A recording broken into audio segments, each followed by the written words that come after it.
Hey guys, welcome to Box Office Addict, my weekly live stream podcast where I look at the weekend numbers and have a free-form discussion about movies that come from the chat.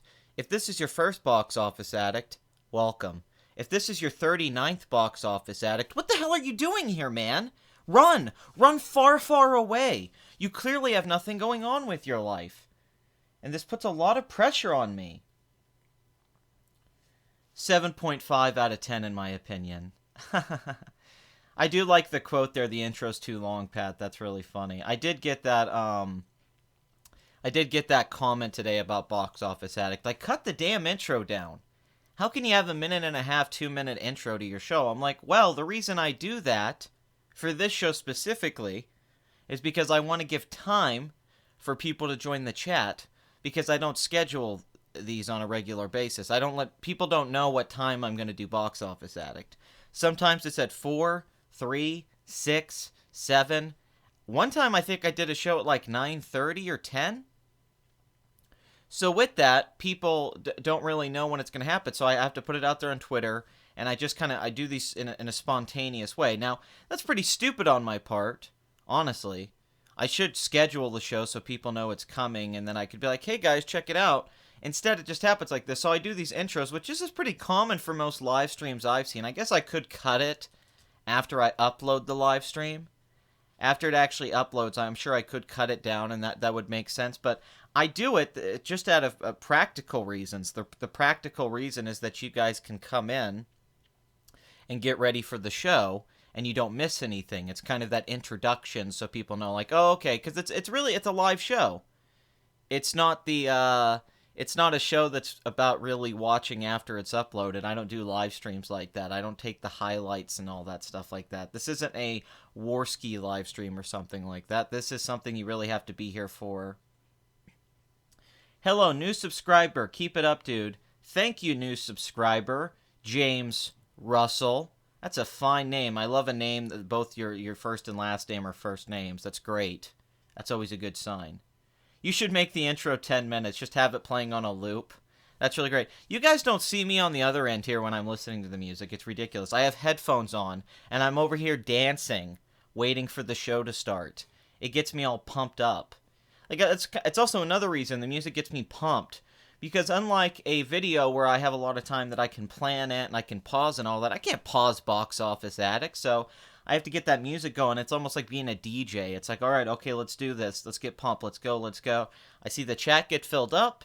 I'm getting ready. I'm thinking about what I'm going to say, and then we come in, and it's like, all right, let's do this. So that's the reason the intro is like 2 minutes long, but I would just say to you, why don't you just skip it? You know, I'm just throwing that out there. You could skip it, okay? Okay? You could skip it, okay? All right? Okay, that's fair. That's fair. That's fair, folks. But you could just skip over it. You don't have to watch the 2-minute intro. Just go click, and then you're at the beginning of the show. I think that's much easier than you commenting. In fact, that would take less time than writing a comment. Oh, Carly's here. Great.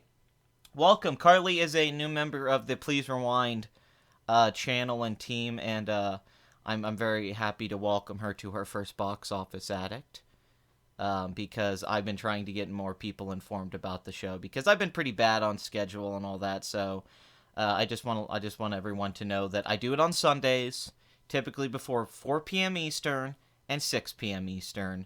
And that's the best you got. If you can try to work your schedule around, then I understand. But thank you for coming, Carly. And who is it? Russell. I'm sorry I forgot your first name, because James, and James' first show too. I love when people are new to the show, and I always look out for that. So thanks. The intros are better on MDMA. I'm sorry, did I miss this question? Yeah, I'm glad you're here too. I'm glad you're all here. Thank you for coming to your first Box Office Addict. I hope it doesn't disappoint. It might disappoint you really bad. I don't know. It could be horrible. Have you heard that Uwe Boll is trying to sue WB over Rampage having the same title as his Rampage trilogy, as though he owns the word? Well, I don't believe you can own the name of a movie. That's something I believe John Landis said once, but I think this is just true in general. You can't own a movie title. I think you can own a brand thing like Star Wars, but I believe you can name a movie, because there's tons of movies with the same name. Or books. You ever been at the library and you see how many books are called Trapped or Hostage or Escape? So how can you own Rampage? You might be able to own the property of Rampage, like the IP of Rampage, the video game in the movie, but I don't think you can own the name Rampage. Otherwise, people would never be able to come up with a movie title ever again. I mean, they made like 3 Wizard of Oz movies, and I don't think it was always the same studio. It could have been, but I don't think you can actually own a title. I could be wrong about that, but I thought that was true. I thought you can legally own a title to a movie. The first Rampage was okay. The rest were super garbage. Yeah, I never watched Uwe Boll's Rampage trilogy. I've seen a lot of his other films.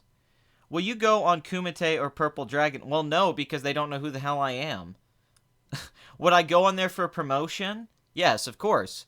Would I go on there, like, am I going to be on there? No. Because they don't know who I am. Nobody on Kumite knows who the hell I am, or Purple Dragon. I have 8,000 subscribers. Those are people... Although it is funny.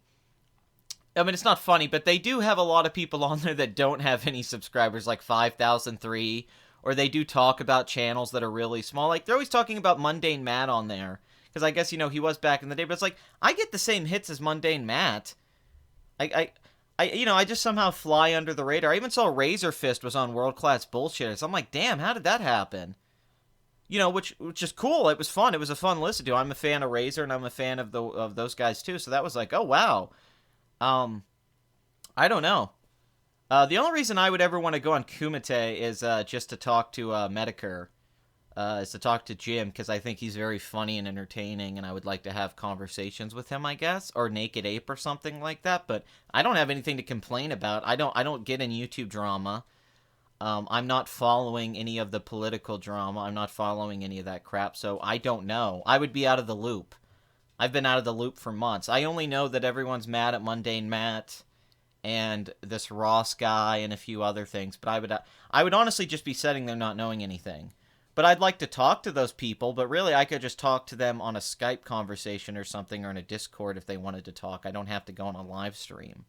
So, that's, but do I like Jim? Yeah, Jim's awesome. I would love to hang out with Jim, but once again, I wouldn't have to do that on Kumite or Warski or anything like that. But I would go on to promote my channel. If they wanted me to go on there so I could talk about Please Rewind and what I do, that would be cool. But that's about it, and there's no benefit to them. There's really, there's no benefit for them to have me on there, so I think that's a big reason. As of right now, that's just where we're at. Alright, so the word of the day, people. Not to go all Pee-wee's Playhouse on you, like, it's the word of the day, that crap. Hey, Choppy. No, don't make Pat play that. I won't. Don't force me, Null. Don't force my hand. But the word of the day, I don't know if some of you know this word. Palliative. Does anyone in the chat know that word? I mean, you're all smart kids. Bathory's smart. She has to know this one. Don't you, Bathory? Palliative. I believe I'm pronouncing it correctly. And you're asking me, what is that? Well, that's a medicine that doesn't really do anything to affect the condition. It doesn't help you. It doesn't cure anything. They do this with cancer patients sometimes. It's almost a numbing, a type of medicine that helps you deal with something without really directly dealing with the cause of it. Now, I think that we all have this in one form or the other. We all have Google. I know, but you guys are usually, this is pretty smart chat, so I assume it's just not a very common word. How did you decide your channel name? No, it is not. It is not Palliviate. That is not the word. No, James. Palliviate is not the word I'm talking about. Sorry. Bathory has it correct. Palliative care. It is not Palliviate. Pat, are you going to invite Stan Lee with you? Yeah, sure. Yeah, I'll invite Stan Lee. Here's how the channel name got decided. Carly, thank you for asking. I was originally called Renaissance Men because this channel was started with a friend of mine. Yeah, basically you're just dying and they give you painkillers until you die. Yeah. That's exactly what it is. Not the placebo effect, no. It's just like, for me, I was thinking about this, was our movies, our television, is this show, is the box office that I do this every week, is that what this is? Is this that kind of care? Do I use something that's a painkiller to numb the real issue, the existential crisis that I'm going through, maybe my fear of death, my insecurity of being alone, my fear of who I really am deep down? Do I use these things? Do I use this chat? Do I use this channel? Do I use all of this stuff to numb the pain without dealing with the actual cause? Do I actually want to work on myself and fix anything? Do I actually want to care about myself? And I think sports can be this for people. I think music.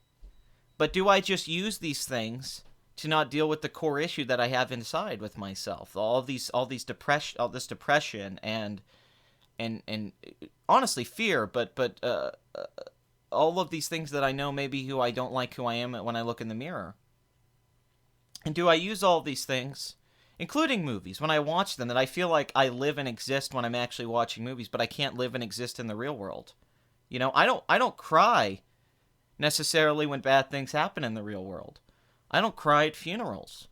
I don't get that upset at the real world, which is weird. But I get upset when I watch a fake version of the world. I get upset and moved. And why is it that I can cry during a movie, that I can laugh, that I can feel connected and alive? Why is it when I'm on a set? Why is it when I hear a laugh, I feel whole? Why is it when I look at these box office numbers, why do I feel whole? But then, when I am out in the real world, when I connect with people, my friends, when I talk to people I've dated, when I've done all of this, why do I feel like I'm empty? Why do I feel like a robot? Why do I feel like I'm just going through the programming that people think I'm supposed to go through? Why am I pretending so much? What am I fighting? So instead of dealing with this and trying to figure out what's wrong with me, I just stay in my fantasy world. I just stay in my movies. I just look at the numbers. I just upload another video. I just put my headphones on and ignore the world. Why? I don't know. But that words was sticking with me. That was sticking with me all week. I was thinking about it a lot. That kind of care, that kind of medicine. They give you painkillers until you die. Are we all just on a bunch of our own subjective painkillers? Whatever they may be, a cup of coffee, what have you, until we die? I don't know. Anyway, as for where did my channel name came from, it was Renaissance Men because I started this with a partner. And then after I started it with a partner, he eventually left. And we didn't... Oh, I'm sorry. I have a fever and the only cure is more mass murder with bath... He left the channel. He went to go live his own life, and all that. So I was stuck with the name Renaissance Men, and I started a character named the Patriarchy, Pat Ryerkey, where I would talk about politics and all that. And then I would... Yeah, I think about that and all happiness. Like, wouldn't I be happy if I just had my own house, even if it was out in the country somewhere, and I had a dog, and I had a wife, and I had all these things, and I could just do what I want to do? But why do I want money? Why do I want to be rich? Why do I want to buy more? Why do I need a mansion? Why do I need cars? Why do I need to deal with the property tax and all that? Why do we always want more? Why can't we just exist and be happy? Because really with technology, you have everything you could have ever wanted. But instead, we strive for more. Because we want more of that painkiller. So maybe it gets harder. Maybe it gets harder with age. And then after I quit doing the patriarchy for a multitude of reasons, I didn't want to end my loquacious ways. I like to talk and all that. The good old skeptic Pat days. Also, I just felt ridiculous doing it. Don't forget to like and subscribe, folks. Okay? Make sure to like and subscribe. Okay, gang?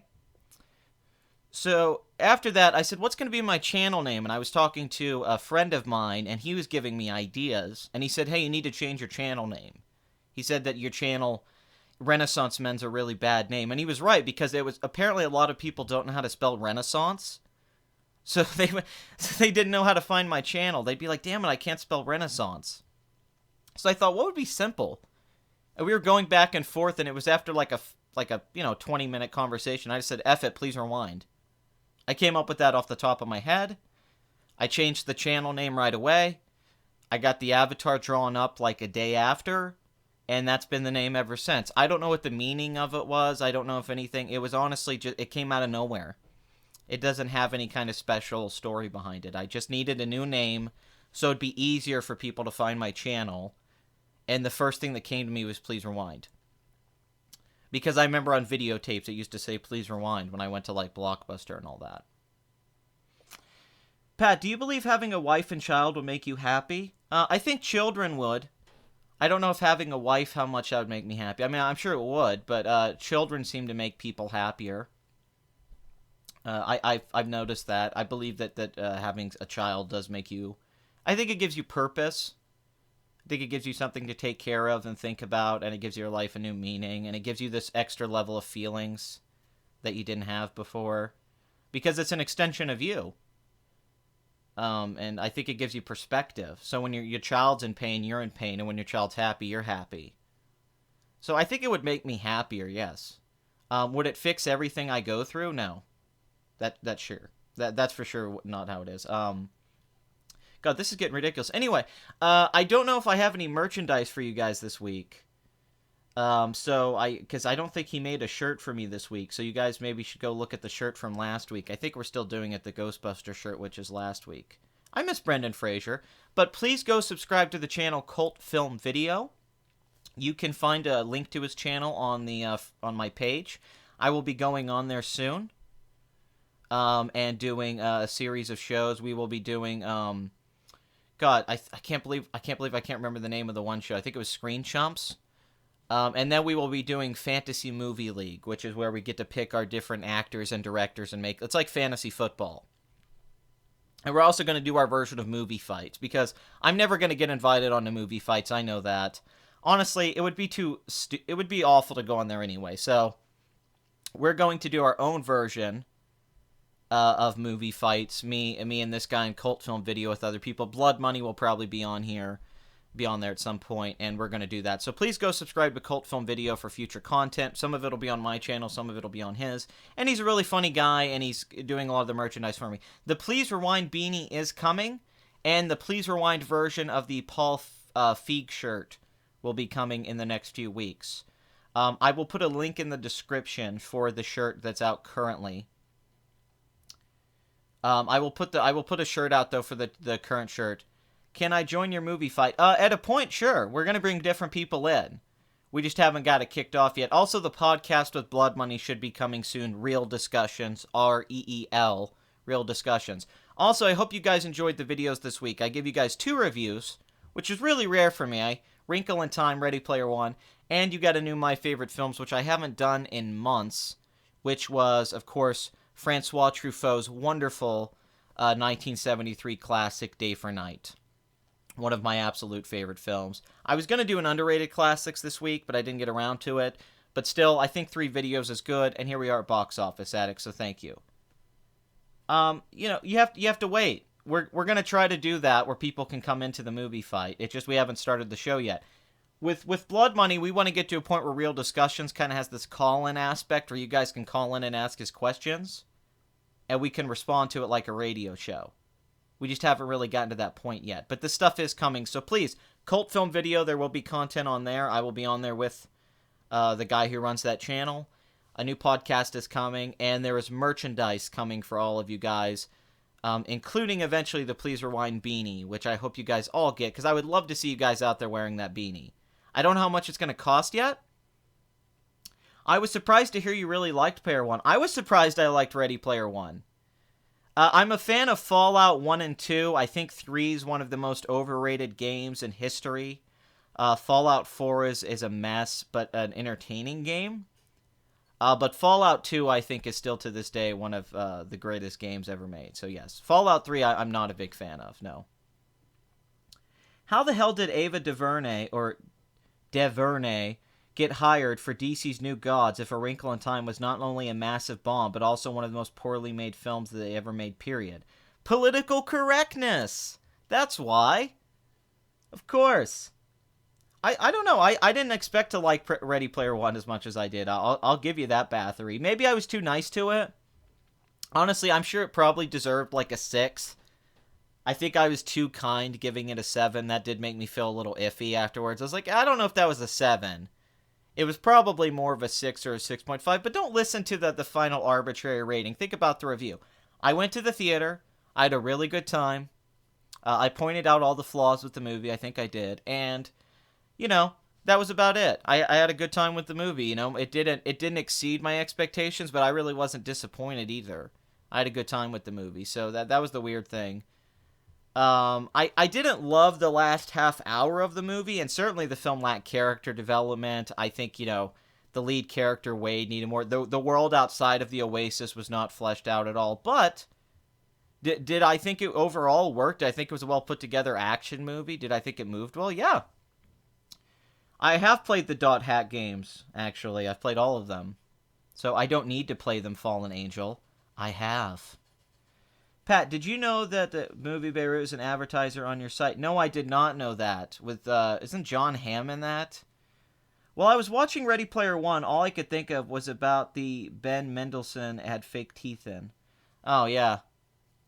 I really liked him in that, but once again, not fleshed out enough. Unfortunate. So we have a really interesting box office take this weekend, because if you actually looked at the predictions and where it was tracking going into Thursday night and Friday, everybody was saying A Quiet Place was going to win the weekend and Rampage was going to have a really bad opening weekend. The estimates were saying 25, 27 million. Go to Deadline on a Thursday, Friday, and they were saying this. Every box office site was saying, yeah, Rampage's opening weekend 27 million, Quiet Place is going to be 33 to 35 million. Well, due to a mix of The Rock's star power, an A- cinema score, and this movie really doing well with families, the film that looked like it was going to drop over the weekend, because even if you looked at, they probably don't have it up anymore, but Box Office Mojo was even saying on Thursday, they were saying Rampage is number 1 on Friday. They were saying on Friday, Saturday. They were saying Rampage is number 1, but A Quiet Place should still win the weekend. So everybody was assuming that Rampage was going to drop off Saturday, Sunday, and A Quiet Place was going to keep going up, because A Quiet Place has great word of mouth and is doing really well. Well, they were all wrong about that. What happened was Rampage actually held on after a 10 million Friday and had a great Saturday, and then ended up being the number 1 of the weekend. Now, this might change when we get the actuals, but I think it's going to hold. I think it might even go up, or we'll be staying around here. So, once again, Dwayne Johnson proves that he is one of the biggest movie stars in the world. What other actor could have opened up a Rampage movie to $34 million? I can't think of anyone, honestly. And beyond that, too, this puts Tomb Raider in perspective. And that $22-23 million opening weekend. This puts a lot of video game movies in perspective because Rampage is a ridiculous concept, but the international opening for this movie was huge, so it does look like this movie is going to make a profit when it's all said and done. And even though that's not a great opening weekend, $34 million is not a great opening for a $120 million movie, it's not as bad as it could have been. A lot of people were saying this was going to open a lot worse. Everyone was saying it was going to open at number 2. So, the one thing I like about it is that everybody was wrong. Everybody said that it wasn't going to win the weekend, and it did. And I like stuff like that. I like surprises like that. So, it's really cool. I think I'm going to shorten this show. I'm kind of getting sick of talking about every movie. Like, I talk about 20 to 25 movies on here, which I know is what kind of makes this show stand out from a lot of other box office shows because they only focus on like the top 3 movies. But I already checked the numbers for all the films below, and none of them have updated. Greatest Showman's at like the same place. Tomb Raider barely went up. Peter Rabbit is a little bit higher, but none of them are worth discussing. So I'm just going to focus on the top movies this weekend because I would just be at risk of repeating myself with the other ones. I had a fun week though. I rewatched a couple films, a few things I hadn't seen in a while. I rewatched Basketball from David Zucker, the Trey Parker and Matt Stone movie, which I love. That might show up on an underrated classic someday, because I think it is an underrated classic. I watched Dr. Horrible again, which was really fun. I hadn't seen that in, a year. I've seen Dr. Horrible a lot. The best thing Joss Whedon's ever done, in my opinion. And then what was the other thing I watched this week? Because I was doing a lot of rewatching. I was trying to, because I didn't have a lot of time this week. I was very busy. And the weather here has been awful. It's snowing in April. Like, oh my God, God's just been crapping on me with white turds. And I was taking a dump, and then we bombed Syria. Is it connected? I don't know. And then Milos Forman dies, one of my all-time favorite directors. The Loves of a Blonde, Amadeus, One Flew Over the Cuckoo's Nest, The People vs. Larry Flint, Man on the Moon. I mean, there's... I might do a video on Milos Forman this week. I'm a huge fan. He's easily one of my favorite directors, like top 10, top 15 tier. And it was heartbreaking. I mean, eventually people die. It's part of life. We all die. Everyone before us has died, and everyone after us will die too. But he was a truly great director. People mainly know him for his famous works, his American works, but he was doing great work before that. And a lot of people forget the guy won 2 Oscars for directing. And he made 2 Best Picture winners. And I honestly think he's overlooked by a lot of people despite that. And film buffs know who he is, but I don't think the common man, I don't think he's a household name out there. Like, say, a Steven Spielberg would be, or a Martin Scorsese or Woody Allen. And that's really upsetting because Foreman was a master from his early work, and he made some of the greatest films that have inspired me and many other filmmakers and artists out there to strive for something truly great. And I'm heartbroken.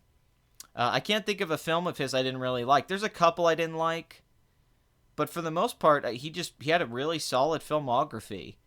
And the man himself was such a wonderful, I don't know, zen-like presence. His way of handling a set and talking about things with that accent of his too. But he was such a calm and collected individual and such a beautiful, wonderful man. And his work will hold up. It'll hold up to the test of time. And if I kept talking about him, I think I'd get teary-eyed. It's absolutely it's horrible. So highly recommend any of the works from Milos Forman. And it's awful. It's just really upsetting. But it happens. We lose the ones we love, including the people that we never met. I'm still sad about my dog who died, when I was a little kid. So you never really get over these things. It just becomes part of who you are. Hey, Pat, what would it have been like had Matt and Stone Trey Parker done the Deadpool movie with Ryan Reynolds? I don't know. It'd be funnier. That's for sure. It'd be a funnier movie if they had done it. Trump took a dump on Syria and his supporters. Just set up. So if you could please start the show over, thank you. Yeah, I'm going to start the show over. We're going to rewind it. That's what we're going to do.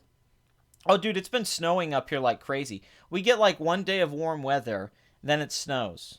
But I did go to Pittsburgh yesterday for a trip and went to Dave and Buster's, which was awesome. And I played the giant Pac-Man, and I got the high score on the machine, and I was like, man, I kick ass at Pac-Man.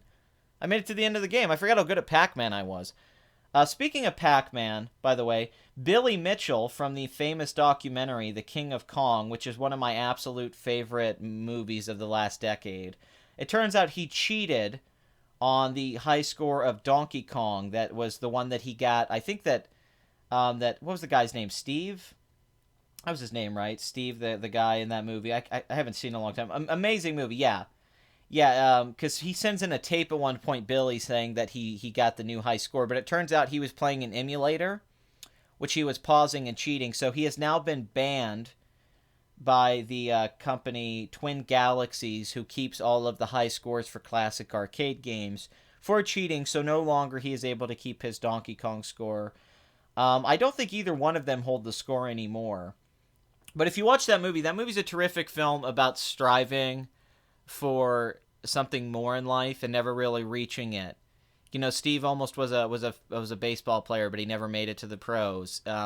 He never really had a success in his life, but he's really good at Donkey Kong. He has this Donkey Kong machine in his garage, and there's this villainous character in Billy Mitchell who sells his own hot sauce, and had the Pac-Man record and the Donkey Kong record back in the 80s. And Billy Mitchell becomes this evil representation of just evil in this film. And they keep going to this arcade where all these people that haven't been doing anything, they haven't moved on from the 80s, are still trying to get these high scores on arcade games.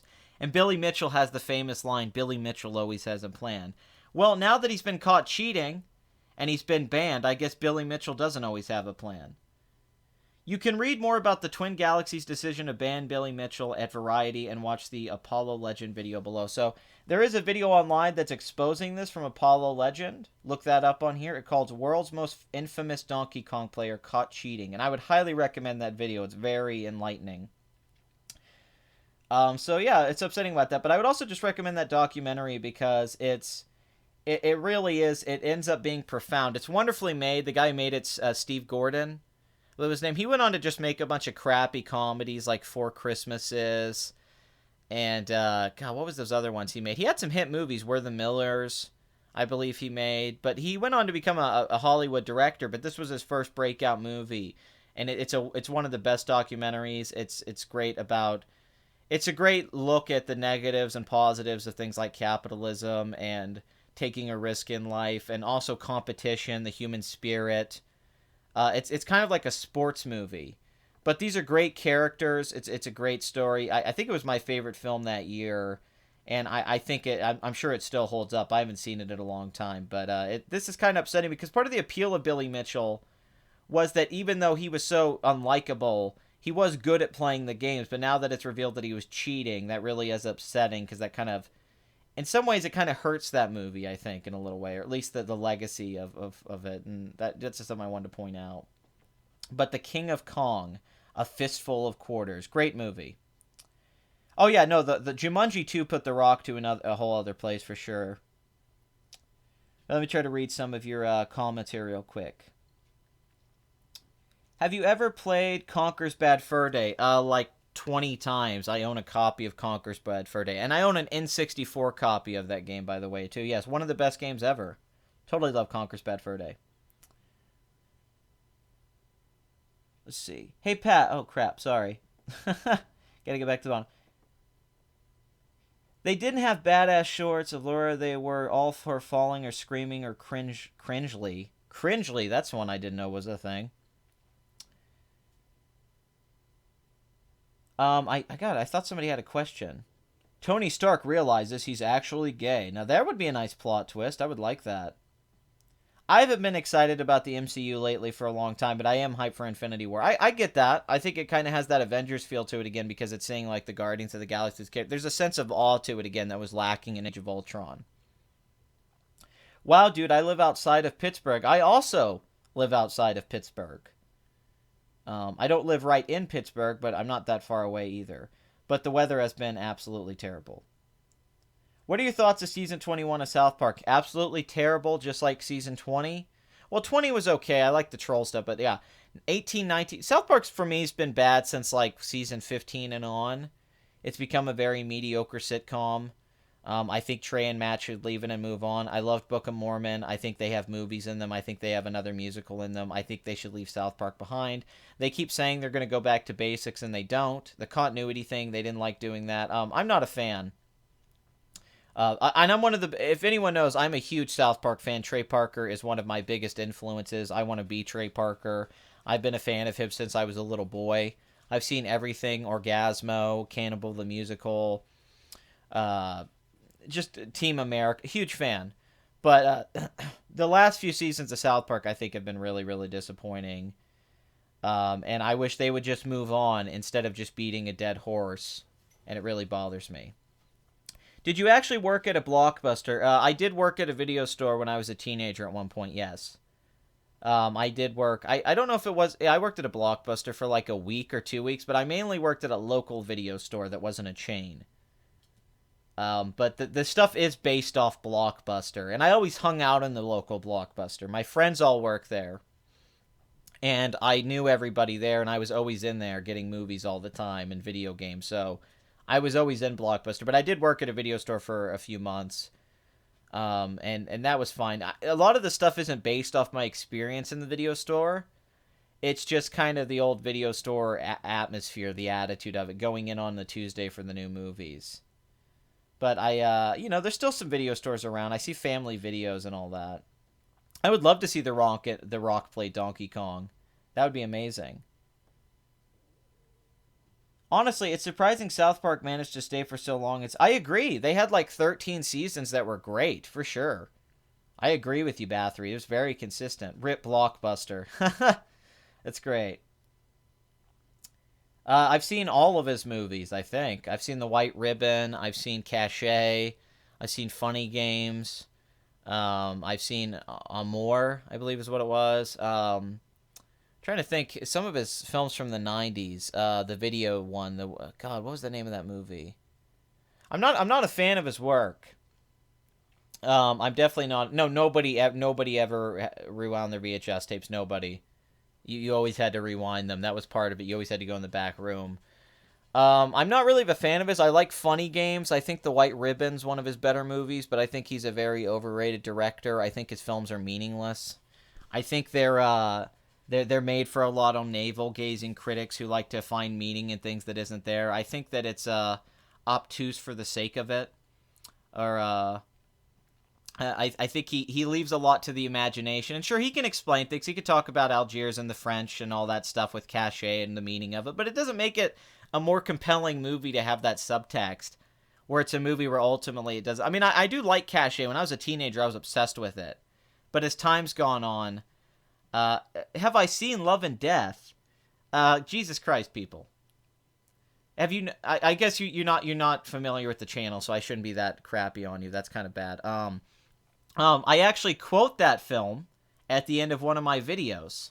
At the end of my video, the Why Snoke Doesn't Work, my final monologue is a rewritten version of Woody Allen's final monologue at the end of Love and Death, about death itself and not being bitter and all that. I think the point's to not be bitter and all that.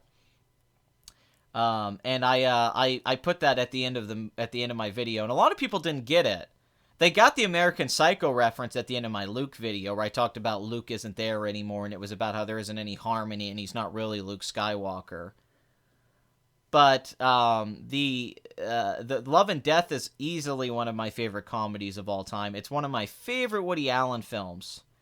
Definitely top 10.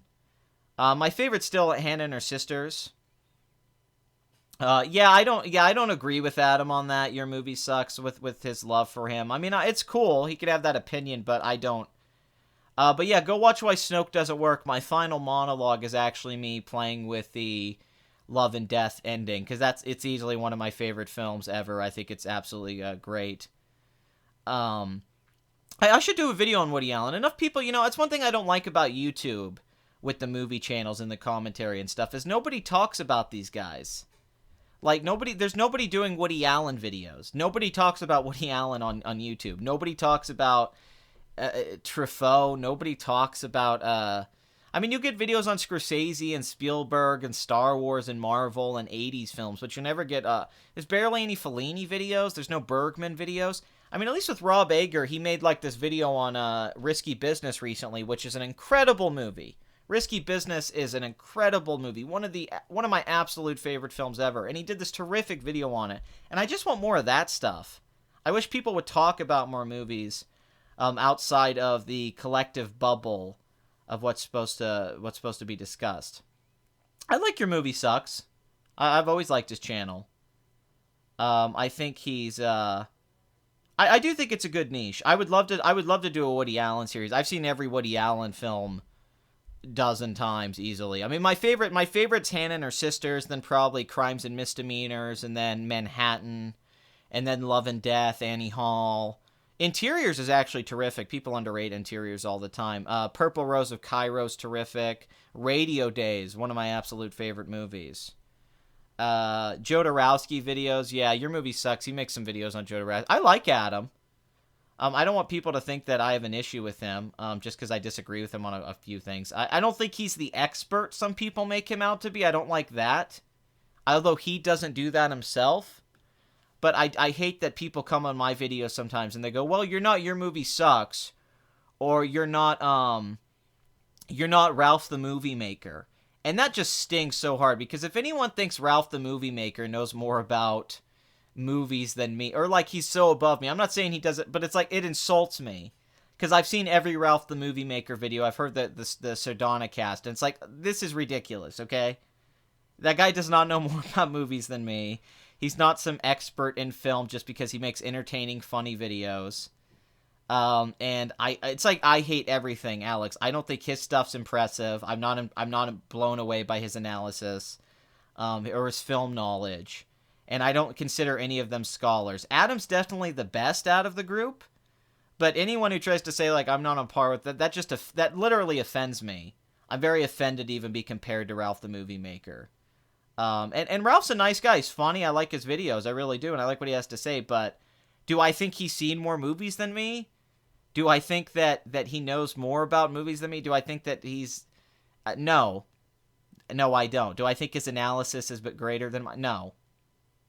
I don't think that at all. I do like his videos though; they're very entertaining. Did I like I loved Blue Jasmine. I think Blue Jasmine has one of the most haunting endings out of any Woody Allen film. That last scene is so dark, and one I don't dislike. I hate everything. I'm not impressed. I don't know why that's considered like the. I mean, for YouTube standards, it's good, but it's like, dude, this isn't Pauline Kael. This isn't Siskel and Ebert. Okay, if you want really in-depth film criticism and analysis, there's a lot more stuff out there that you can find in literature. Just this week, I've been reading In the Blink of an Eye, great book on editing, Sidney Lumet's book on making movies, which is terrific. You can read Hitchcock Truffaut. There's a lot more people to go read. That even Bret Easton Ellis, the writer, he's a much better film critic and gives analysis. I think so. So. I'm not really a fan. I am a fan, but I'm not overwhelmed by these guys. Yeah, I ate Everything's video on The Last Jedi was pretty cringe. That was one of his worst videos. People think having subs adds to credibility. I mean, it adds to popularity, but that doesn't make you more credible. And once again, I think these guys are really entertaining dudes, but this idea that they're like scholars of film, I don't know where people are getting that from. That's ridiculous. And Ralph the Movie, he doesn't talk about anything before like 1995. So I'd have to see. Oh yeah, Sidney Lumet's Making Movies is one of the great film books. I've read it before, but I'm rereading it right now. And I have David Mamet's book on directing coming in the mail, and I'm going to be reading that too.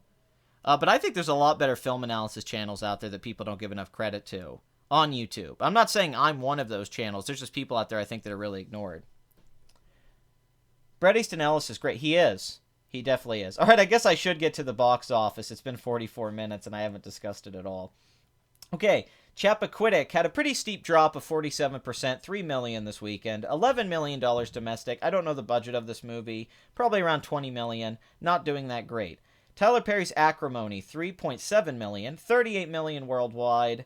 Kind of a lesser Tyler Perry film at the box office, not doing that great. I Can Only Imagine, starring Dennis Quaid, 3.8 million, 50% drop, but $74 million domestic, should be able to make 80 million on a $7 million budget, even with marketing and distribution. Those are very good numbers.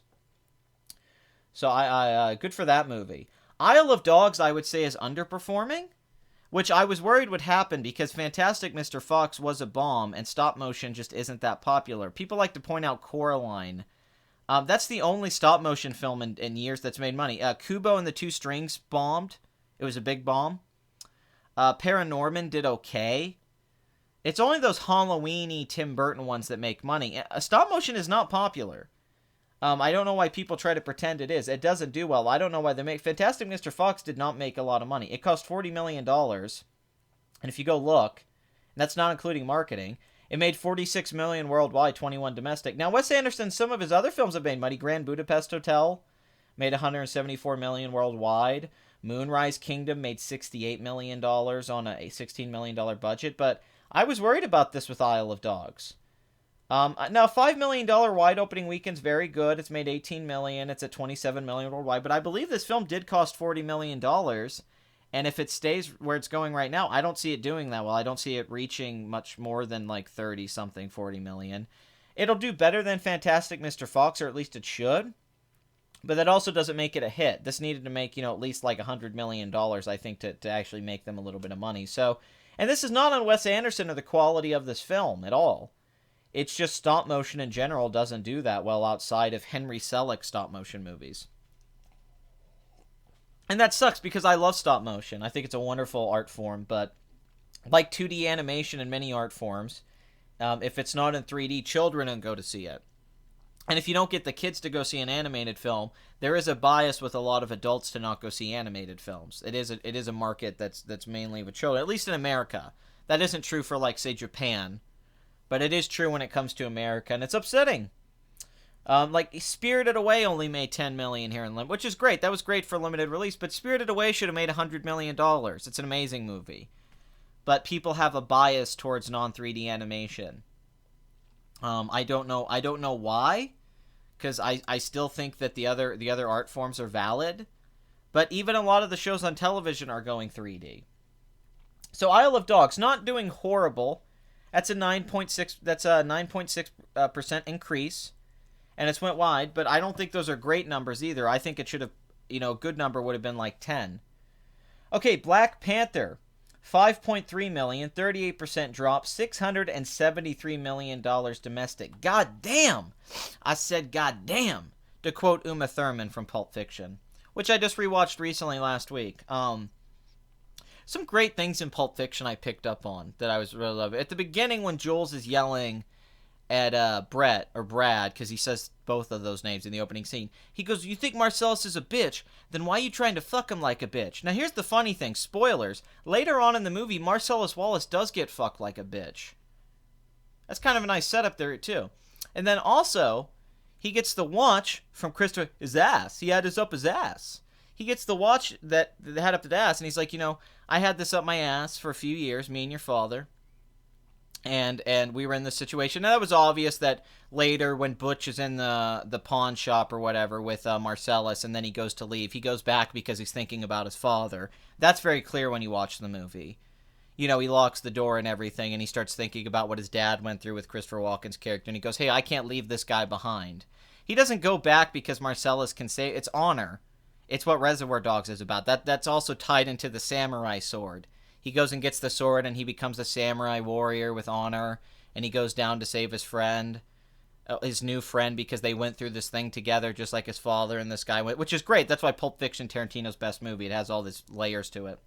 But when he's walking down the steps, and I believe Rob Ager pointed this out, though, he walks down the steps, and there's that clock there on the wall that's golden, so it's like subconsciously registering to you the gold watch and the clock there on the wall, which is terrific. But also is having the watch shoved up your ass, that they had it up their ass. And then when you think about it, that Marcellus is getting a dick shoved up his ass while Butch is going around, Bruce Willis's character, trying to figure out a way to save him, what weapon is he going to use and all that.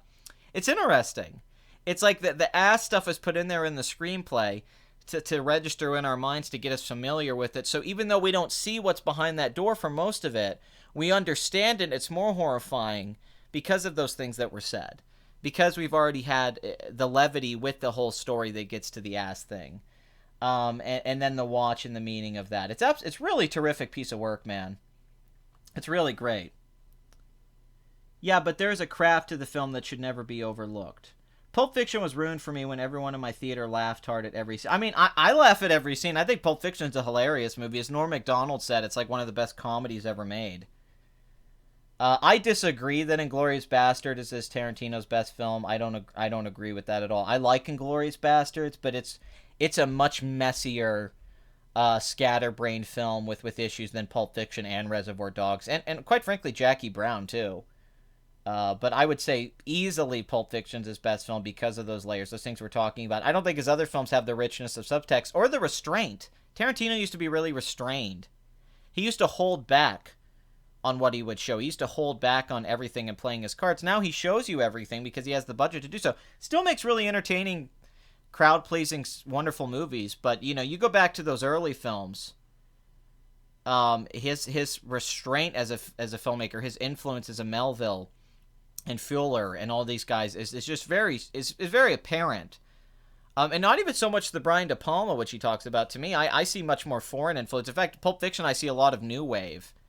I see a lot of Godard. I see a lot of Truffaut in it, especially with the way the camera wanders and all that stuff. But I think Pulp Fiction is a hilarious movie. I guess you couldn't laugh so much during the Gimp scene, but the whole opening in the car, that whole scene's hilarious, man. I mean, Pulp Fiction's like a laugh-out-loud movie. Rewatching it, it's so good.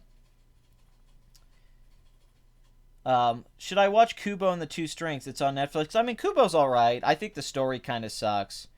Oh, Stranger Than Paradise, Jim Jarmusch. My favorite film of his is Dead Man. But that's because it's his best-looking film. What are your favorite Lynch, Herzog, Kubrick films? Oh, that's a wonderful question. But by the way, I do like Inglourious Bastards, but I don't think it's nearly as good as Pulp Fiction. I think Pulp Fiction's one of the great films, and I wouldn't say that about Inglourious Bastards. My favorite David Lynch film would be Blue Velvet, obviously, because I think it's proto-Twin Peaks. Zed's dead, baby. Zed's dead. It's proto-Twin Peaks. I mean, it's Colin McLachlan basically playing Little Cooper and solving a mystery. It's about the underbelly of evil in suburbia. There's a lot of Nightmare on Elm Street in that movie. And I love all David Lynch films, so that's a terrific... If I could count Twin Peaks Season 3 as a movie, I guess I would, but it's not. It's more like a miniseries. But Blue Velvet is one of my all-time favorite films, goes without saying. Herzog. Actually, I really love his Nosferatu remake. That's one of my favorite remakes of all time, actually. I mean, I like every Herzog film. I can't think of a Herzog film I haven't seen that isn't awesome. Grizzly Man's terrific. I even like his Bad Lieutenant, but his 70s work is kind of unparalleled. I mean, I guess Fassbender... like Ali is a great movie, and Fassbender's work in Germany is absolutely terrific, but I like everything Herzog's made. It's really hard for me to pick a favorite. Fitzcarraldo, maybe, because of the spectacle of it. Fitzcarraldo and the actual, the boat sinking. Wrath of God's great. But I something about Fitzcarraldo is just so batshit insane. I love everything about it. And for Kubrick, my favorite's A Clockwork Orange because that's my favorite film of all time. Which is spoilers, I guess, for my favorite films. But, yeah, my favorite movie of all time is A Clockwork Orange. So that would be my favorite Kubrick. Even though, I don't know if I'd say it's his best movie. I would say that his best movie is either Barry Lyndon or Paths of Glory or Doctor Strangelove, I think, are Kubrick's best films. I think his most overrated film was 2001. I think his weakest film is Lolita, if we're not counting his first movie, which just shouldn't even be released because it wasn't that good. The Killing's terrific. The Killing's actually Tarantino before Tarantino. If you watch The Killing, it's Reservoir Dogs before Reservoir Dogs. The Killing holds up so well. Me and Blood Money had a great conversation about The Killing like a while ago. But yeah, I mean, they're wrong. I love A Straight Story. I love Elephant Man, Eraserhead. They're all great. I love Lost Highway even, but I don't think anything comes close to Blue Velvet. It's one of the great American films, honestly. It's one of the great films of the 80s. But A Clockwork Orange is my favorite film. So it would go Blue Velvet, Fitzcarraldo, and Clockwork Orange are probably my favorite films in that order. Spartacus is good. I just don't always consider that a Kubrick film because he didn't direct a lot of it and he didn't prep a lot of it and it doesn't have a lot of his signature. But Spartacus is a terrific film. Oh, and One-Eyed Jacks, which is a film that he did all of the prep and pre-production on, and then he left it, or I think was fired, and then Marlon Brando directed it. It's a great movie, but Kubrick actually did all of the work before they made the movie, which I think goes into it. Do you like Full Metal Jacket? Yes, I like Full Metal Jacket. I'm with a lot of people that the second half's not as good as the first half, but I still like Full Metal Jacket quite a bit. It's definitely a great movie. Yeah, Frank Booth's awesome. There's a lot of parallels, once again, Nightmare on Elm Street. I think about him and Freddy Krueger, and then Nancy and Kyle's character, and Suburbia in the 80s, and it's great. But yeah, Full Metal Jacket's awesome. Awesome movie. Is Zack Snyder able to direct CGI, or is he inconsistent from... He's very inconsistent. Watchmen had some great CGI, then Batman v Superman has some terrible CGI. Like, it's very inconsistent. I think Sucker Punch had horrible CG. Sometimes the CG looks great. I mean, like, a great example of good CGI would be, God, the one I just named. I mean, Man of Steel has pretty good CGI, if we're being fair. It's just too much of it. It's overblown. And 300 for what they're going for, that Sin City look. But if I remember correctly, God, crap, what the hell? I can't believe I just forgot. I just said the name of the damn movie. With Zack Snyder. Although my favorite film of his is still Dawn of the Dead, and that doesn't have hardly any CGI in it. I think that's very telling. That his best movie's the one where he didn't use a lot of CGI effects. But yeah, he's inconsistent. It's not necessarily that he's terrible at it. At a wedding, but I'm not gay. Coffee time. I'm drinking coffee myself right now, Frasier.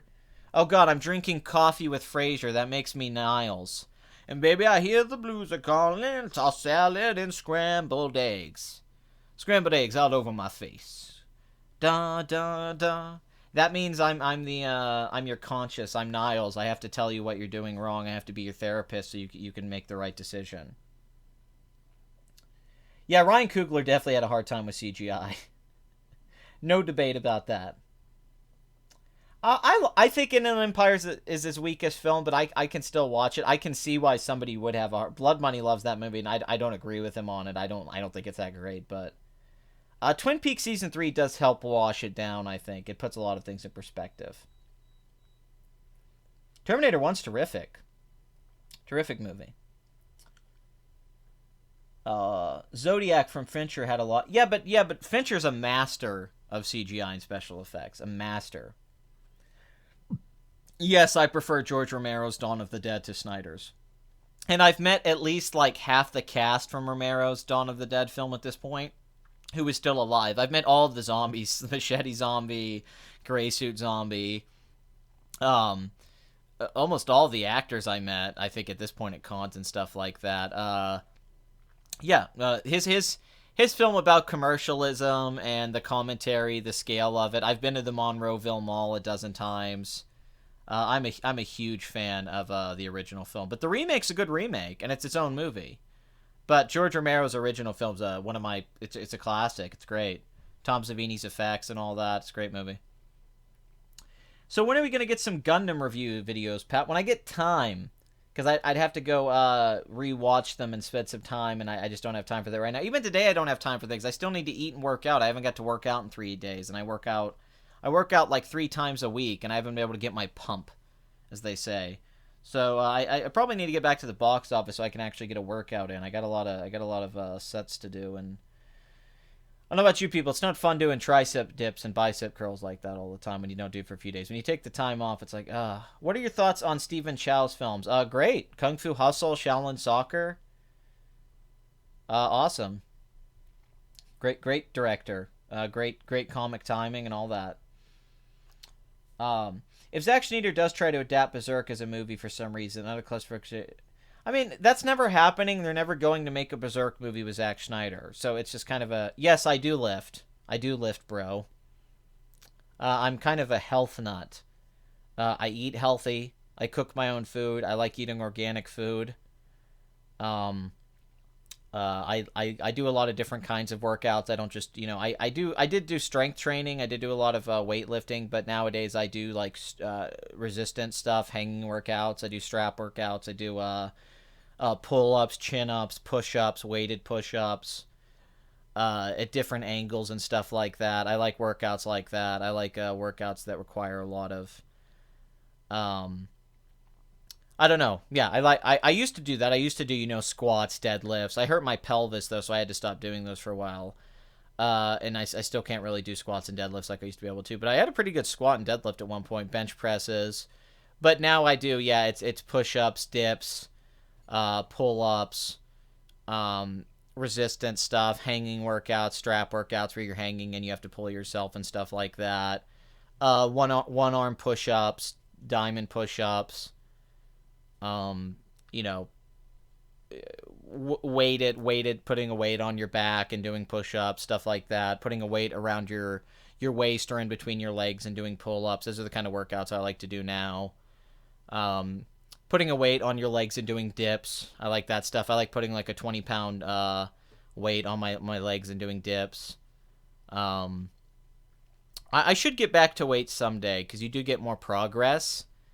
You see a lot more results when you do weights. Your body looks better because you're bodybuilding at that point. And you have to eat a lot. Because I weigh 170, and I used to weigh like 140 when I was younger. So, and it's tough to keep that weight up. If I'm a guy who loses a lot of weight, I have a crazy metabolism. So, like, if I don't eat a lot for a week, I'm going to lose 10 pounds.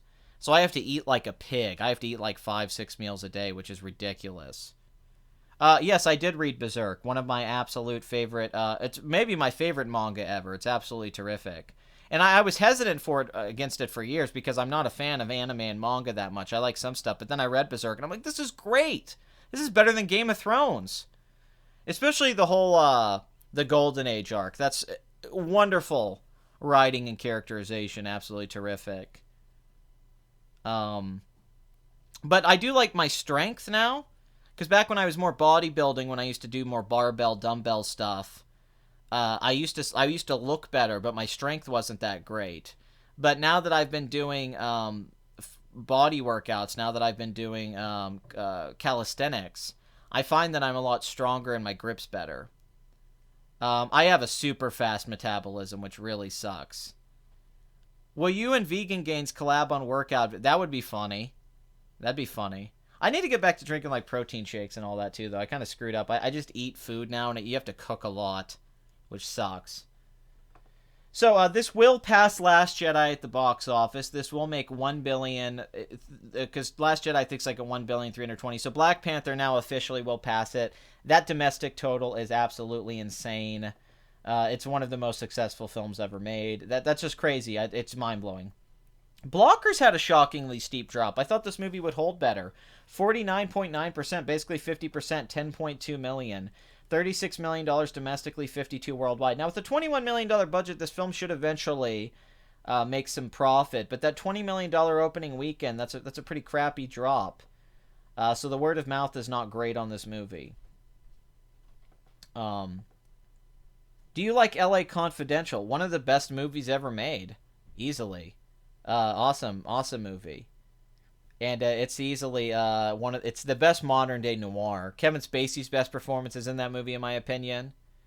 I don't know how that guy and Curtis Hanson pulled off a script that's on the level of a James Ellroy. I don't know how you make that book into a novel. It's so dense with subplots and story, and they somehow wrote it into a coherent screenplay. Amazing movie. LA Confidential is an amazing movie. They somehow get James Ellroy and it comes across. Could either Avengers Infinity War films gross $1 billion domestically? I'm going to go with no. I don't think they could. No, I don't. Favorite Jackie Chan films? Yes, I've seen The Sword and the Sorcerer. God, there's too many to count. I mean, Drunken Master 2, Rumble in the Bronx, Super Cop. I mean, God, there's too many great Jackie Chan movies. Oh, I'm sorry to hear that, Bathory. Do you watch fan edits? Yeah, I'll watch fan edits of stuff. I watch the fan edits of the prequels and stuff like that. Okay, so yeah, blockers. It should once again it should make money, but that is disappointing. I thought that film would do better. It's not disappointing for me. Ready Player One took a huge hit this weekend. That film was holding well last weekend, and the international numbers have been huge. But a 54% drop is a pretty big drop. So that's not a good sign for its domestic total. I thought it could make 150 million, but I don't know. I don't know now. I think 130 million still in play, but so 11.2 million this weekend, 114 million domestically, but worldwide 474 million. The film should break 500 million worldwide. I thought it could make 600 million. I don't think it's open in Japan yet, but with the current numbers it's at, the trajectory it's going at, I would say that it's probably not going to make like 650 million unless it does huge in Japan. But still, to make over 500 million worldwide on a $175 million budget, I'm sure they'll break even on this movie. But do I think it's a hit? Do I think that the domestic number is what they wanted? No, they wanted this movie to make $200 million, if not more. 190 million would have been great even, but that's a big drop. So the word of mouth on that film's very mixed. And it didn't seem like it really caught on. But worldwide, it's doing decent. Truth or Dare, the horror movie, $3.5 million budget. Man, horror movies, man, are just killing it at the box office. Another Blumhouse production. Just insane. Look at these numbers. Amityville: The Awakening, that didn't do well, but Insidious: The Last Key, 67 million. Get Out, 176. Split, 138. Ouija, Origin of Evil, 35 million, but 81 million worldwide on a $9 million budget. The Darkness, which didn't do that great, but outside of some of these, all of the stuff he produces does really well for the most part. A lot of his films are hit, but Get Out and Split made a crap load of money, and he also got that Best Picture nomination for producing Get Out, so kudos to him. And Insidious: The Last Key had a huge worldwide. It made like 165 million. So $19 million opening weekend, that's great. That's better than I thought it was going to do. It'll probably drop like a rock next weekend. Huh? But that's a successful opening weekend. They're definitely going to make their money back on this movie, so good for them. A Quiet Place, which was last week's Box Office Addict featured film of the week, and had a huge opening of 50 million, has a pretty damn good second weekend of 32.6 million. I would like to do a review of this movie soon. You guys are just going to have to wait on it a little bit. I want to review this and a couple other movies real soon. Isle of Dogs is another one I plan on reviewing soon. So 35% drop, which isn't bad at all. It's at 99.6 million, so it hasn't quite made 100 million yet, but on a $17 million budget, 151 million worldwide. I think John Krasinski's laughing to the bank, and his wife Emily Blunt. This is a very critically acclaimed film with 95% on Rotten Tomatoes. It's doing huge money at the box office. I mean, that's a great hold. The film should make well over $100 million. There's no doubt it's already made a profit, and then some, even with marketing, distribution, what have you. So A Quiet Place is not going down quietly into the night. It is a very loud movie financially. They kept us at a good budget. Him directing it was all of, I believe Michael Bay was a producer on this as well. So 151 million worldwide for this film, and it's only been out 2 weeks. So this should easily pass 200 million worldwide, and definitely has a shot at 300 million worldwide if it keeps going at this rate. So, yeah, what a great run for this movie. Really can't knock anything about it. They nailed it. This was well marketed. Everything about this was just well done from Paramount. Paramount needed a hit. They haven't had one in a long time, and now they have a huge hit with this movie, and audiences seem to love it. It didn't get number 1 2 weeks in a row, which a lot of people were expecting, but that's just because Rampage held on better than it looked like it was going into the weekend. But still, great for Krasinski, great for everyone involved with this with Paramount. Good job. And next weekend, the numbers should be like 18 million or 19 million or somewhere around that. So this film should make 150 million domestic. So, at least at the rate it's going. So good for A Quiet Place. Rampage, which is now the number 1 movie of the week and Box Office Addict's featured film of the week, stars Dwayne "The Rock" Johnson. Now, next weekend, I do think this film will drop like a rock, but, whatever. Brad Payton directed this. He also did San Andreas with The Rock, which was a huge hit. Made 473 million worldwide on a $110 million budget. And he also directed Journey 2, The Mysterious Island, which made $335 million worldwide on a $79 million budget. This confirms The Rock as one of the great modern-day movie stars because he has star power in an era that doesn't have a lot of star power. Look at this guy's numbers, man. Baywatch, even though it was sort of a bomb, domestically. It still made 177 million worldwide. And also, Baywatch was horrible, and I think that directly contributed. He was in Moana. Central Intelligence was a huge hit. Fate of the Furious was a huge hit. All of those fascinating. And he's getting his own spin-off franchise with Jason Statham. Jumanji, Welcome to the Jungle, 953 million worldwide. $90 million version. He's on an HBO series. San Andreas was a hit. Furious 7. Hercules, once again, bad movie, and that's never done well. Still made 244 million worldwide. I don't think they broke even on that, but Pain and Gain, you know. But the Fast and Furious franchise, G.I. Joe, but The Rock's really been peaking the last few years. You know, a few years ago, he was in some hit family films like Tooth Fairy and Race to Witch Mountain, and he was in Get Smart and The Game Plan. But in the last just like 5-6 years since he joined the Fast and Furious franchise, and he's been doing these big spectacle movies like San Andreas, they've all just really been hits. Whenever he does a blockbuster movie, not necessarily a comedy, even though Central Intelligence was a hit. I mean, it cost $50 million and made $216 million worldwide. He is really a huge star. He's got Skyscraper coming out. He's going to have his own spin-off movies. There are 3 Jumanji sequels planned, because that film made right under $1 billion. So The Rock is here to stay. And when you include that he's a producer in all of these movies, he gets a cut, he gets a huge back end. He's also in the 90s, he was the most successful wrestler with selling merchandise. I think at one time he was the most successful selling merchandise in the history of wrestling. And yeah, you got to think those spin-off movies are going to make hundreds, because he doesn't get along with Vin Diesel. They've been fighting on the last 2 movies. They didn't shoot any scenes together. So, $120 million budget, $34.5 million opening weekend, $114 million internationally. If you take that all in, this film should be able to make $300 million worldwide if they can stay at this and the foreign numbers stick around. But with a $120 million budget, I believe they spent $100 million marketing the film, which is a huge P&A cost. But still, overall, this they have about 200-something million in this. If it can make 500 million, they'll be able to break even. But it's a freaking Rampage movie. I mean, what a stupid idea to even make this. I mean, really, it's stupid. That was a very simple video game. It was an arcade game back in the day. It was a console version. There wasn't anything here. They tried to do the Caesar thing where he's friends with George before he turns into this giant monster and they fight other monsters. But it got mixed reviews. It didn't get crappy reviews. And the audience reception, but apparently it did great with families, and it did get a high cinema score. And these numbers are good for the movie's word of mouth, because if you look here, it's Friday. Oh, crap, I didn't click the daily. But it's Friday numbers were 11, but then it did 13 on Saturday.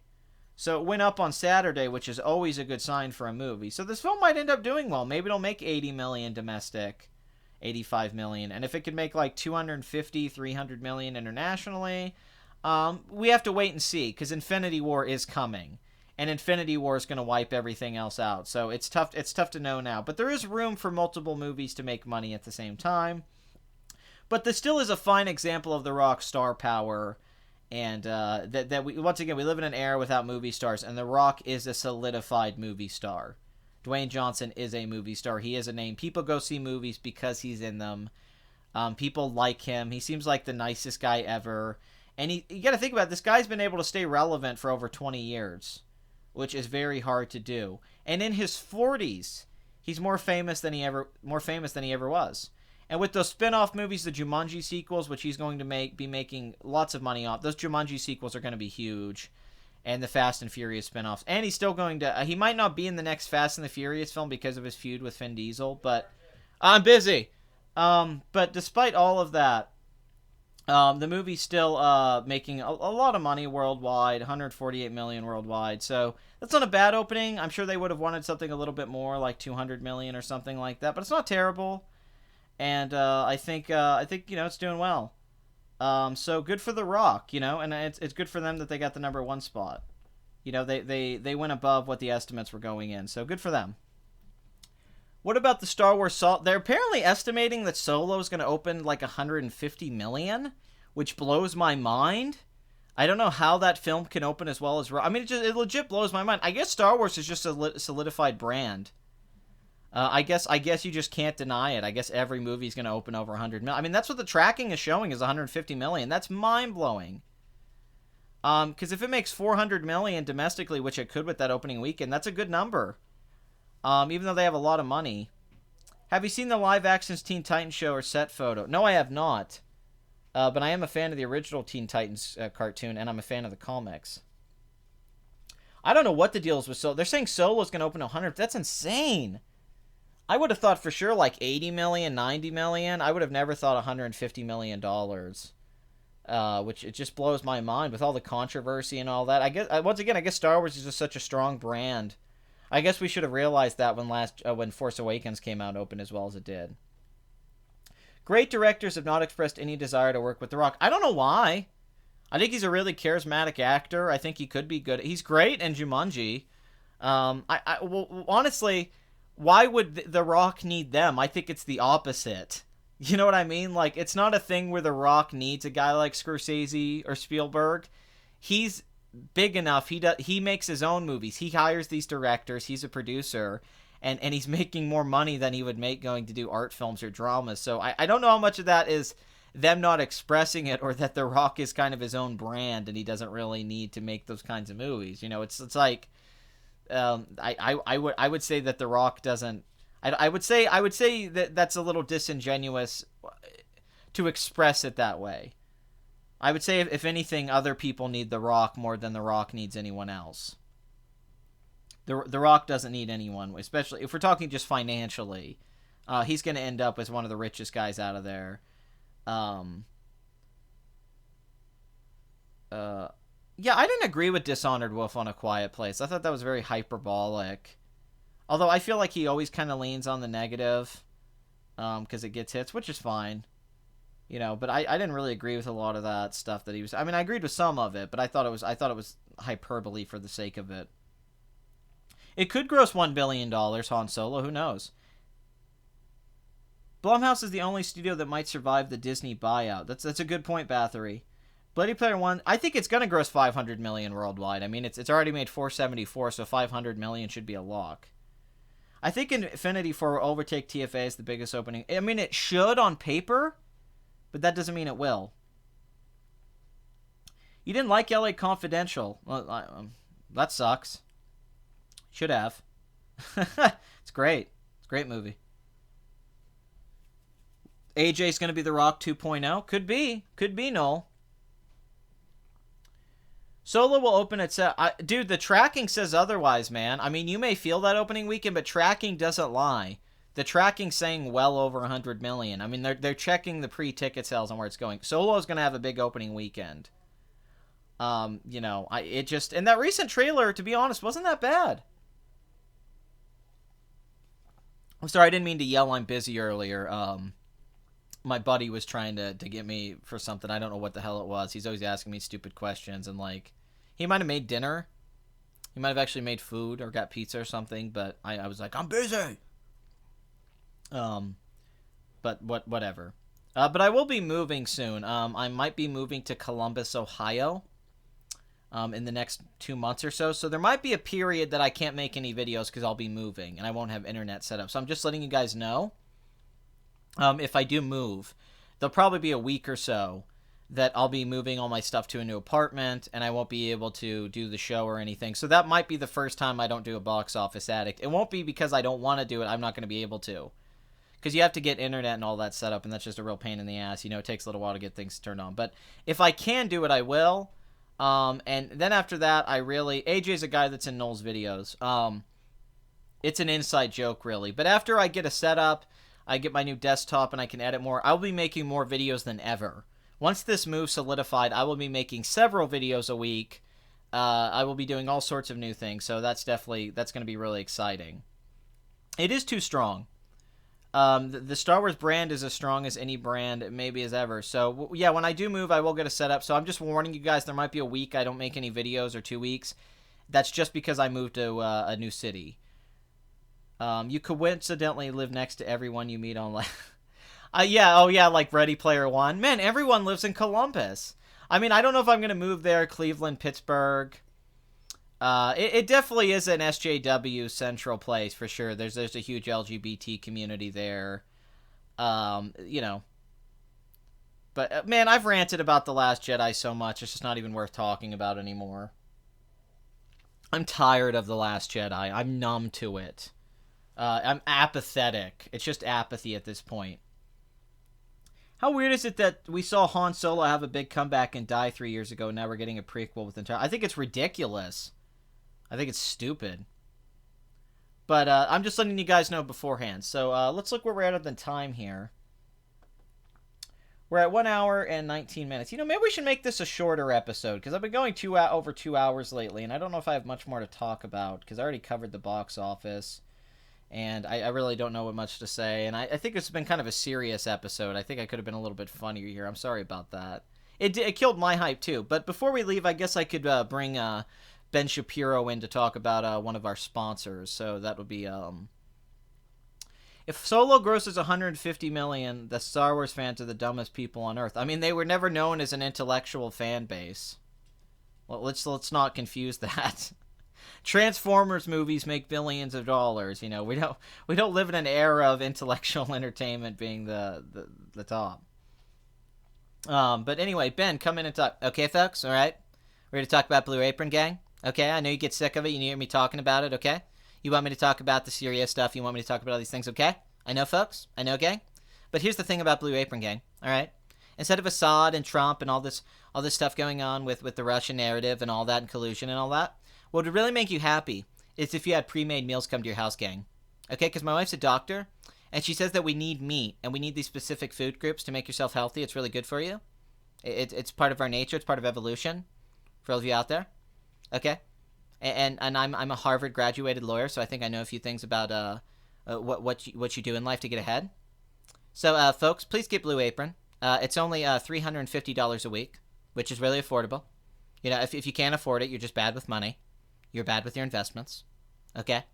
There's this whole narrative that rich people don't pay taxes is ridiculous. Rich people pay more taxes. I've never known a poor person to be someone's boss, folks. Okay? Poor people don't start businesses. They don't employ people. People don't really get trickle-down economics. They think it doesn't work, gang. They make fun of it in movies like Ferris Bueller. They mock it, but it's the only kind of economic system that really does work. It's the only one that has a principle that actually helps people, because this idea that rich people are just selfish and greedy with their money. What's so wrong with greed? Gordon Gekko was right, folks. Greed's a good thing. Greed is how you create business. It's how you create jobs. If people weren't greedy, we wouldn't have America. We wouldn't have the internet. We wouldn't have anything. Okay? Greed's not bad. Okay? This is a narrative put out by the liberal elite that's really ridiculous.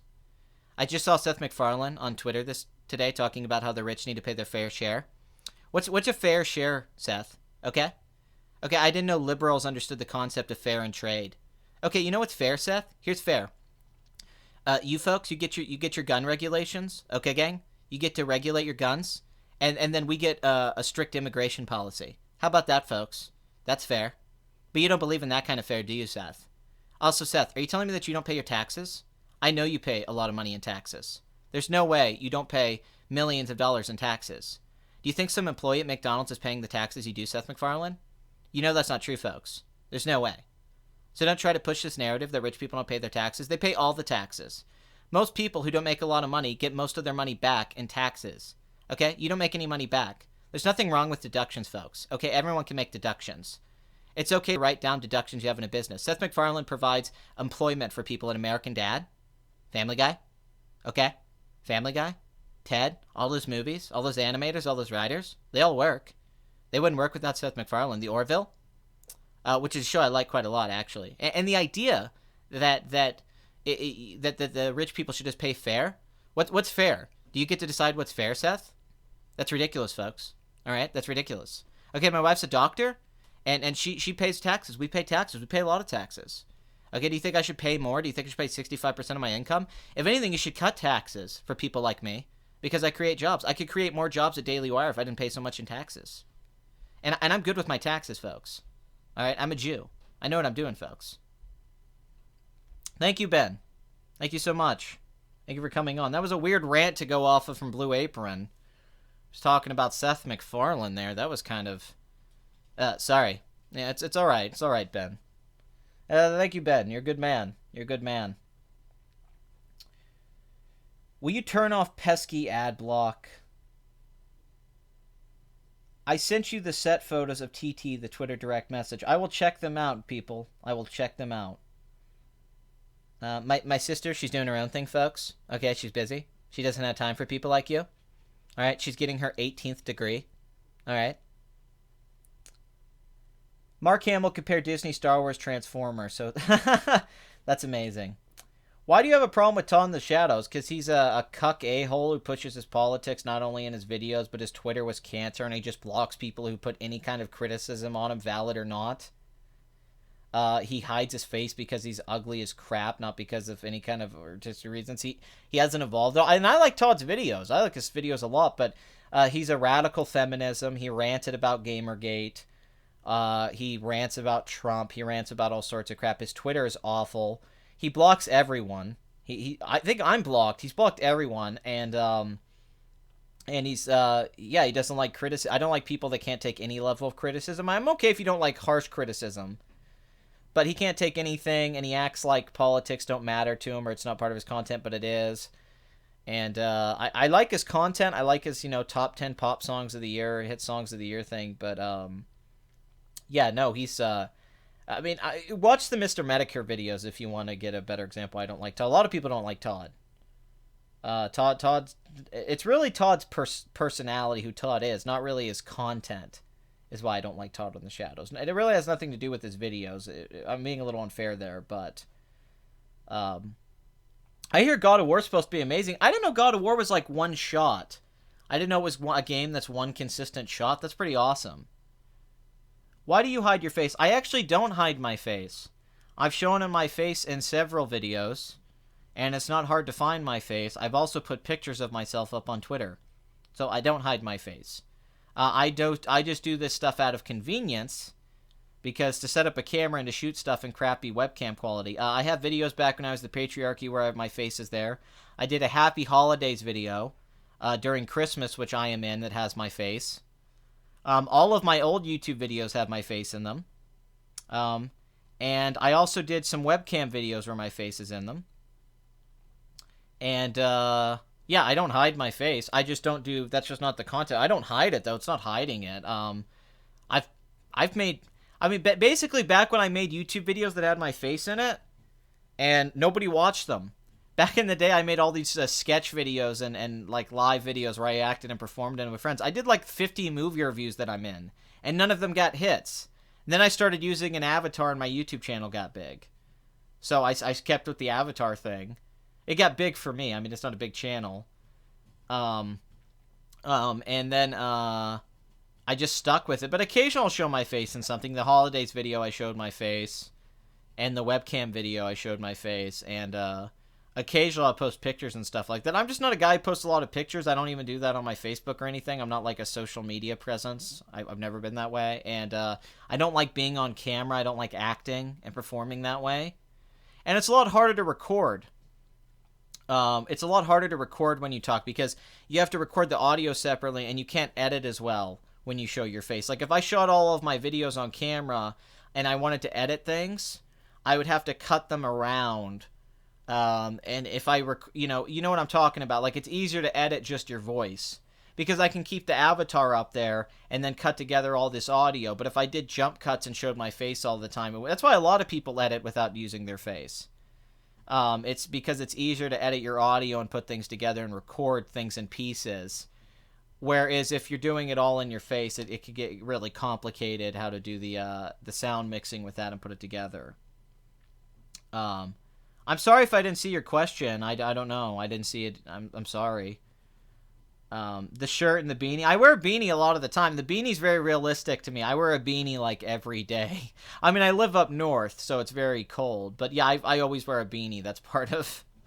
that's definitely part of my fashion, is beanies. I own like 15 different beanies. I'm a big beanie guy. But I have a beard, which the avatar doesn't have typically. I had a really long beard there for a while, but I've heard I look like Christian Slater. I've heard so much different crap. I've heard Steven Dorff. I've heard freaking a dozen different people I look like. That's ridiculous. But yeah, I've shown my face many times. I don't hide my face.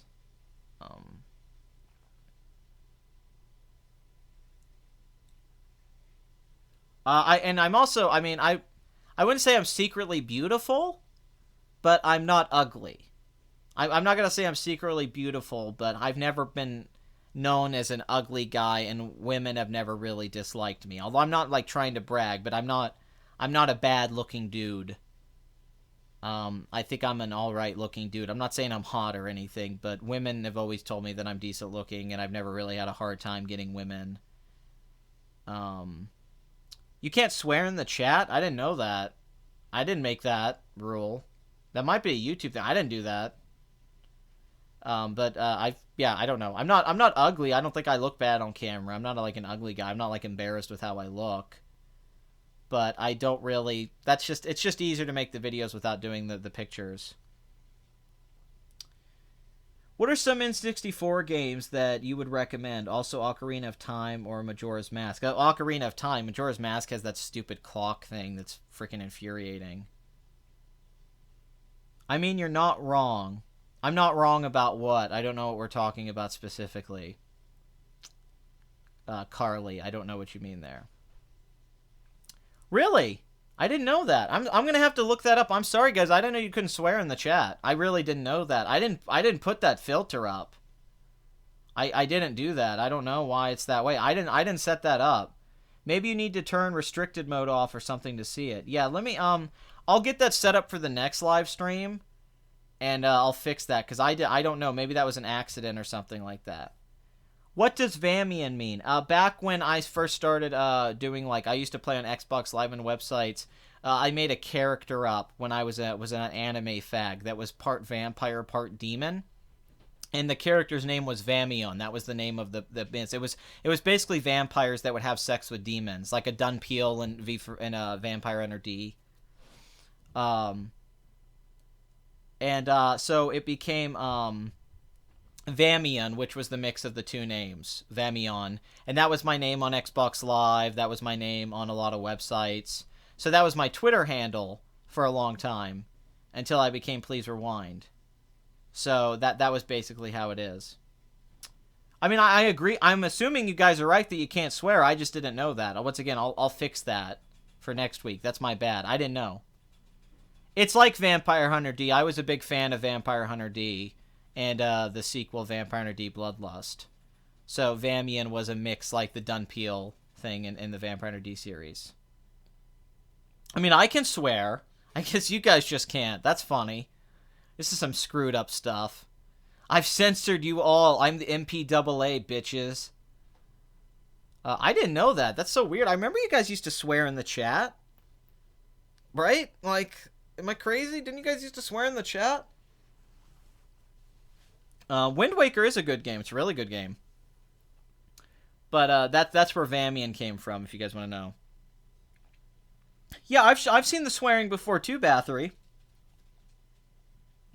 I very much remember the swearing back in the day. So that part confuses me a lot. Unless this is some new thing. Is this some new YouTube thing? I don't know. Oh, click on top chat at the top left. It's your chat window. And all it says is top chat. Some such as potential chat might not be visible. Live chat, all messages are visible. Oh, am I just supposed to click live chat? Alright, let's do that. Alright, there we go. You guys can swear now. I've unlocked it for all of you. Oh, now you guys are just swearing. No! Damn it. Hey, I didn't know Bathory's name in real life was Cunt. That's a beautiful name. What's the origins of that? Yeah, we fixed it, people. We fixed it. Calm down. You're turning into a... Don't abuse it, you potty-mouthed children. We don't need to test it again. It's fine. You're horrible. I'm getting triggered, people. See, this is the issue. You guys didn't know how to say anything without swear words. You didn't know how to give me little clever anecdotes without swearing. Now you've ruined it. Sweet, more fan art ideas. Fan art ideas? Don't you motherfuckers know that he's trying to get to stop using the N-word? Hey, Pat, I have had some call Majora's Mask one of the best and more mature Zelda games. I mean, I think it's a good game.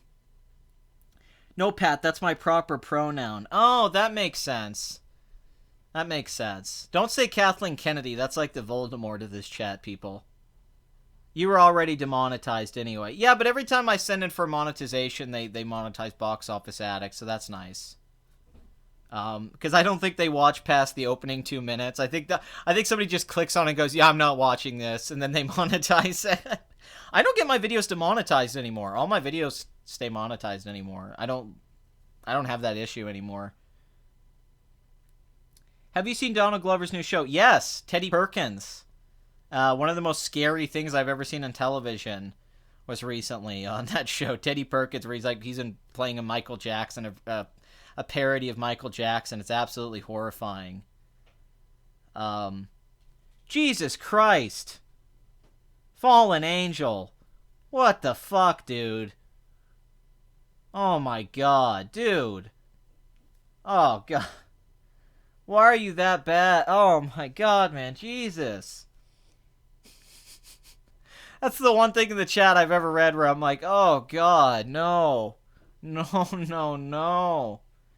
Don't do that. Oh, dude. Oh. Mr. Medica's gonna make a video on me and take me on a live stream yelling at me.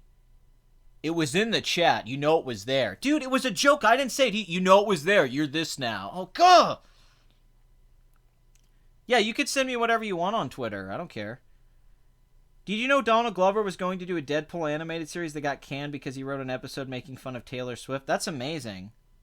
Have you seen Channel Zero? I've seen episodes of Channel Zero. It's based off the creepypastas, but I haven't seen all of it. So, where are we at on length here? Okay, we're going longer than I wanted to go. Now it's just becoming insanity. Pat, go on. What do you mean go on the Joe Rogan show? You're acting like Joe Rogan's gonna invite me on. Joe Rogan with 1 million subs, the biggest bog. He's like, hey, I'm gonna get this random guy on YouTube with 8,000 subs to come on my show. What the? This is not gonna happen. It's like, hey, Joe Rogan, can I be on your show? Like, that's not how that works. It's like, hey, why don't you go on Jimmy Kimmel and yell at him for a while? Because he doesn't know who I am. Oh, you guys are awful. You're terrible. What's wrong with you people? Never heard of it. You've never heard of the Joe Rogan Experience? I guess the podcast is not canceled. I just don't know what the hell is with Blood Money. Blood Money's been very sick without revealing his personal life, but he's been sick, so he's been having a hard time, and he works a lot. Yeah, I should join Channel Austin. That's actually a terrific idea. I would love that idea. Yeah, you guys have just ended Box Office Addict. Blame Fallen Angel. Freaking idiot. What's wrong with you? Joe Rogan's a fan. He's watched my stuff. Hey, dude, I loved you on Fear Factor News Radio. Oh, I love your Star Wars videos. Great, Joe Rogan. Let's be best friends. It's great. Oh, I would love to be on Joe Rogan's podcast. Don't get me wrong. I think it'd be fun. I just don't think he has any idea who the hell I am. I don't think any of these people know who I am. Man, if I can't get on Kumite or a world-class bullshitter stream, there's no way I'm getting on Joe Rogan's podcast. I have to work my way up a little bit. Okay, you can't just start. There's got to be a little bit of an escalation here.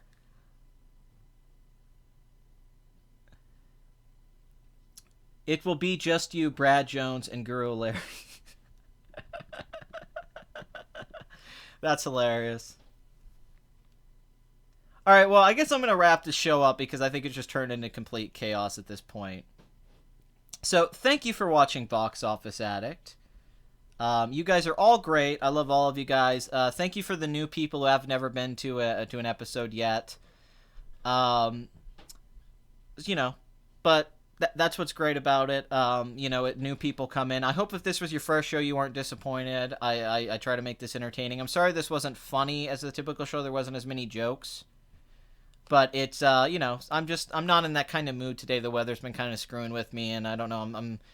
I'm moving, so I guess I'm thinking about my life and what I'm doing with my life and all that, which is just part of things, you know.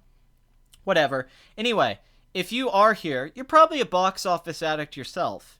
And I'm not here to help you with your addictions. I'm here to encourage them. I want you to be addicted to the box office and the show. So you guys are awesome. Alright, well then get me on a show. If any of you guys want me on these shows, you guys have to do it. I'm not a beggar. I'm not going to go beg people to be on their stuff. If you guys want to get me on something, you guys have to go mention it. That's how it is. They have to see there's a demand. I'm not going to get on these live streams by begging. I'm not going to go message these people and beg them to be on the stuff. It's ridiculous to me. I don't want to do that. I mean, I do YouTube as a hobby. I don't want to, you know. But if you guys want me on, go leave comments on these guys' videos. Go talk in their chats. And, you know, do that.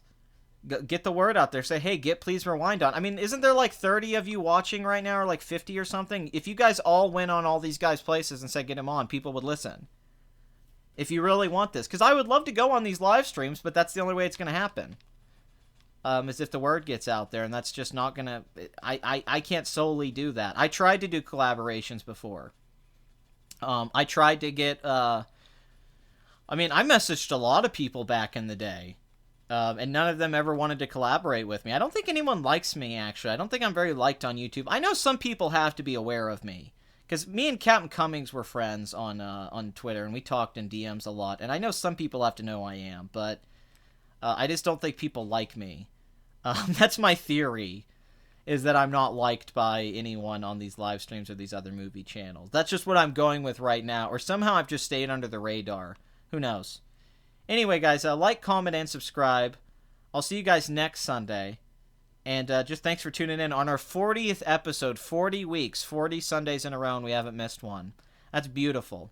As always, Bathory, my moderator, my queen, my blood countess, thank you for being here and doing such a good job. And everyone who's the new coming to this, awesome. And there's a lot of videos coming out soon. And I got some videos, and I really want to do a video of a review of Isle of Dogs and A Quiet Place. So those will be coming soon, and some more underrated classics. And I'm really hoping we can get the podcast out in the next week or two. So you guys, I was on a radio show, actually. The Jody and Scott show I was on, actually. They invited me on. They worked for iHeartRadio. And I think they're from Florida. But they found my James Corden video 6 months ago. And they actually invited me... no. Box next week is 40 is what I was saying. Is episode 40. I wasn't saying this week was 40. Oh, I would love to be on Best of the Worst. I would give them money to be on Best of the Worst. I would love to do anything with Red Letter Media. I want to hear Rich Evans laugh beside my ear in person. But I was on a radio show that these guys had. That was a really great radio show. Before I came on, they had the guy who invented people who look like KennyRogers.com, which is one of the early internet memes. And they had me on. I called on the phone to talk about James Corden. And we had this great conversation, because I'm pretty good on radio. And as soon as they called me in, I said, I feel like you guys set me up. How am I supposed to follow up the Kenny Rogers guy? I mean, that guy's like the meme godfather. I feel like you guys brought me in to carry the weight, be the fourth quarter guy. I mean, 10-minute video versus that guy, I lose. That's not a win. And then we complained about James Corden for about 5 minutes, and the one guy's like, man, you're really good on radio, and then he even clapped before I left. So I have been on some stuff. I was mentioned in a Fox News article once, back when I was the Patriarchy. They wrote an article about my Red Pill video. So I have been mentioned in some... Fox News mentioned me, and I was on a radio show once, so... I've been on stuff that's outside of YouTube and mentioned. I've gotten some press outside of YouTube, but never really with other YouTubers. But, you know, that's echo chamber stuff, and that's fine. Thank you for good luck on moving, and I guess it's time to move on out of here. So, as always, you guys are great. Thank you for watching, and I'll see you guys next week. So I'll give you guys some outro music. This is Sharkfoot Carnival. And Sharkfoot has a full album coming out soon, which is about 42 minutes, but it'll be all the Sharkfoot music collected, even some tracks you guys haven't heard before, so that's really excited. Yeah, we haven't come up with a name for the album yet, and the Kylo Show Episode 3 should come out soon. I haven't been able to see Sharkfoot. He's been really busy.